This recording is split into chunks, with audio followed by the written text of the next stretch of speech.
Hello दोस्तों, कैसे हैं आप सब लोग। आज हम देखने जा रहे हैं how to become a pilot.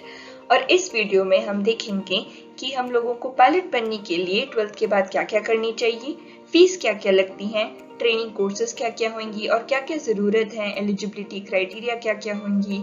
तो इसलिए बने रहिए और चलिए शुरू करते हैं। तो सबसे पहले हम शुरुआत करते हैं एलिजिबिलिटी क्राइटेरिया की तरफ। तो स्टूडेंट्स को क्लास 12th में साइंस फील्ड में फिजिक्स, केमिस्ट्री और मैथ्स और इंग्लिश आना चाहिए अच्छे से, और उन्हें 12th स्टैंडर्ड में 50% स्कोर लाना होगा। एंड एक पायलट की ट्रेनिंग शुरुआत करने के लिए स्टूडेंट्स को 17 ईयर्स से ऊपर होना ज़रूरी है। एंड ये भी है कि स्टूडेंट्स को एक मेडिकल सर्टिफिकेट की ज़रूरत भी होती है। तो अब हम चलते हैं स्किल्स रिक्वायर्ड की तरफ से।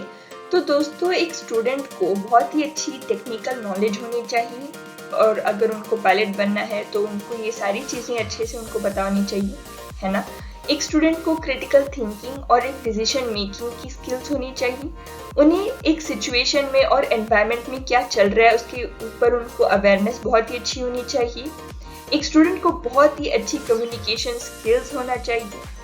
They have to be really highly focused और disciplined personality होना है। ये डिसिप्लिन बहुत ही important है दोस्तों, किसी भी चीज़ के लिए डिसिप्लिन बहुत ही ज़रूरी है। And striving continually for excellence, यानी कि उनको एक एक्सेलेंट स्टूडेंट बनना बहुत ज़रूरी है।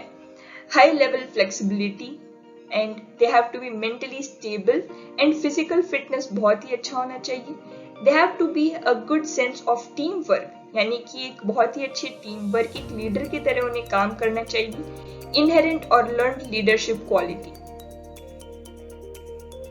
तो चलिए दोस्तों, अब देखते हैं कि how to become a pilot in India, यानी कि इंडिया में अगर आपको पायलट बनना है तो आपको क्या क्या करना होता है। तो इसमें दो चीजें होती हैं दोस्तों, एक होता है सिविल एविएशन और दूसरा होता है Indian defence forces, air force. तो जो सिविल एविएशन होता है ना, उसमें एक अगर आपको कमर्शियल पायलट बनना है तो आपको एक सर्टिफिकेशन लेना होता है, जो कि एक सर्टिफाइड अथॉरिटी की तरफ से आपको मिल रहा होता है। जो सर्टिफाइड अथॉरिटी होते हैं वो होते हैं हमारे directorate of general of civil aviation, जो कि होता है इंडिया में। और वही चीज़ जो इंडियन डिफेंस फोर्सेस होता है, तो ये उन लोगों के लिए जो कि कॉम्पिटिटिव एंट्रेंस एग्जाम को क्लियर करते हैं। एंड उस एग्जाम को क्लियर करने के बाद जो बच्चे शॉर्टलिस्ट होते हैं उनको 3 साल तक ट्रेनिंग दी जाती है नेशनल डिफेंस एकेडमी, जो कि है खंडसवासला में। तो चलिए दोस्तों, अब जरा हम और अंदर की तरफ देखते हैं कि अगर सिविल एविएशन के थ्रू आपको पायलट बनना है तो क्या क्या कौन सी स्टेजेस हैं जो आपको परस्यू करना है। तो सबसे पहले होता है कि आपको एक बैचलर डिग्री लेना होगा। अगर आप एक कमर्शियल पायलट बनना चाहते हैं तो आपको एक हाई स्कूल डिग्री या फिर डिप्लोमा आपको लेना बहुत ज़रूरी है। दूसरा स्टेज है गेट द फ्लाइंग एक्सपीरियंस। तो इसमें क्या होता है दोस्तों, अगर आपको लाइसेंस लेना होता है तो आपको कुछ घंटे के लिए आपके पास फ्लाइट ट्रेनिंग आवर्स होना चाहिए। तो बेसिकली वो क्या होता है कि अगर आपको कमर्शियल पायलट का लाइसेंस लेना है तो आपको 250 आवर्स का फ्लाइंग बहुत ज़रूरी है, और 1500 hours of a flight time for an airline pilot. तो ये होता है आप लोगों का कि क्या होता है कि फ्लाइंग एक्सपीरियंस लेना। और तीसरा स्टेज होता है to earn a pilot's licence. तो आपने जितना आवर्स की आपने फ्लाइंग एक्सपीरियंस लिया होगा उसके बाद आपको मिलता है एक पायलट का लाइसेंस। एंड उसमें आप लोगों को एक रिटन असेसमेंट होता है जो कि बताता है कि आपकी फ्लाइंग एबिलिटीज़ क्या है। एंड उसको क्लियर करके आपको एक फिजिकल टेस्ट होता है, उसको भी आपको क्लियर करना पड़ता है। एंड चौथा होता है आपके पास to complete additional training and test. तो बेसिकली इसमें आप लोगों के पास एक एप्टीट्यूड टेस्ट होता है और एक साइकोलॉजिकल टेस्ट होता है, जो कि नेसेसरी है एक पायलट बनने के लिए। उसको क्लियर करना आपको बहुत ज़रूरी है। और पांचवा स्टेज है to advance as an airline pilot. तो बेसिकली आपने इतने सब कुछ जब आपने कर लिया इन 4 स्टेज के बाद, तो एक आपके पास एक एग्ज़ाम होता है FAA करके। उस एग्ज़ाम को आपको क्लियर करना पड़ता है, और एक प्रैक्टिकल एग्ज़ाम होता है, आपको उसको भी क्लियर करना पड़ता है। और आपको कुछ सेमिनार्स और वेबकास्ट होती हैं जो कि एयरक्राफ्ट ओनर्स और pilot association, international federation of airline pilots association, जो कि इसमें आपको मास्टर करना पड़ता है। अब चलिए देखते हैं कि ये जो इंडियन डिफेंस फोर्सेस जो है, एयर फोर्स, इसमें अगर आपको पायलट बनना है तो कौन कौन से स्टेजेस आपको क्वालिफाई करना पड़ेगा। तो सबसे पहले होता है कि आपको क्वालिफाई करना होगा एक NDA एग्जाम। तो दोस्तों ये एक बहुत ही अच्छी गोल्डन अपॉर्चुनिटी है जो कि हम लोग को मिलती है आपको पायलट बनने के लिए। सो बेसिकली जो NDA एग्जाम होता है ये 3 साल का आपके कोर्स के बाद आपको लाइक फ्लाइंग ट्रेनिंग भी मिलती है, जिसके बाद आपको परमानेंट कमीशन ऑफिसर बनाया जा सकता है। फिर उसके बाद आता है हमारे पास SSB इंटरव्यू, जो कि होता है हमारा स्टेज 2। तो दोस्तों इसमें भी 2 स्टेजेस होती हैं। एक होता है जिसमें ऑफिसर इंटेलिजेंस टेस्ट और एक picture perception and discussion test होता है, और दूसरा होता है हमारा साइकोलॉजिकल का टेस्ट, जो कि साइकोलॉजिस्ट जो होते हैं वो आपका टेस्ट लेते हैं, और उसके बाद होता है आप लोगों का ग्रुप डिस्कशन और पर्सनल इंटरव्यू। एंड फिर उसके बाद आपका आता है स्टेज 3, जो कि होता है पायलट एप्टीट्यूड टेस्ट। तो जो पायलट एप्टीट्यूड टेस्ट होता है तो उसको क्लियर करना बहुत ही ज़रूरी है, और सिर्फ इसका एक ही बार एक टेस्ट होता है, और आपने अगर पहली बार इसका अटेम्प्ट अगर नहीं कर पाए तो आप नहीं जा पाएंगे। तो बेसिकली आपको पहला ही टेस्ट क्लियर करना पड़ेगा एंड आपको फिर आगे बढ़ने का मौका मिलेगा। फिर लास्ट आता है आपका medical examination test. So basically इस मेडिकल एग्जामिनेशन टेस्ट में एक कैंडिडेट का हाइट क्या है, वेट क्या है, उनका आईसाइट क्या है, वो सब चेक किया जाता है। बेसिक रिक्वायरमेंट ये होता है कि जो आई विजन होता है वो 6x6 हो, और जो हमारा हाइट और वेट होता है वो 152 सेंटीमीटर्स होना चाहिए। तो दोस्तों बेसिकली ये हैं हमारे कुछ बेस्ट इंडियन कॉलेजेस जो कि इंडिया में बहुत ही अच्छे हैं पायलट्स पढ़ने के लिए। अगर आप पायलट पढ़ना चाहते हैं तो इन कॉलेजेस को आप नोट डाउन करिए एंड अप्लाई कीजिए एंड आगे बढ़िए। एंड दोस्तों अगर आप अब्रॉड जाके पायलट बनना चाहते हैं तो आप इन कॉलेजेस को नोट डाउन कर लीजिए, क्योंकि ये हैं कुछ one of the best international colleges if you want to go to pursue and become pilot. तो चलिए दोस्तों हम देखते हैं कुछ टाइप्स ऑफ पायलट कौन कौन से होती हैं।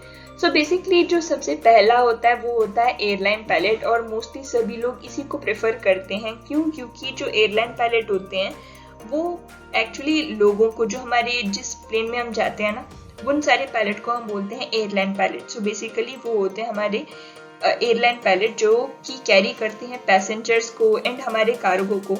तो इसमें जो शेड्यूल होता है वो उनका फिक्स्ड होता है कि इस टाइम पे आपको ट्रैवल करना होगा। एंड जो ये पायलट्स होते हैं इनको लार्ज डिस्टेंस कवर करना पड़ता है पूरी दुनिया में, एक जगह से दूसरी दुनिया तक, तो बहुत सारी डिस्टेंस इनको कवर करना पड़ता है।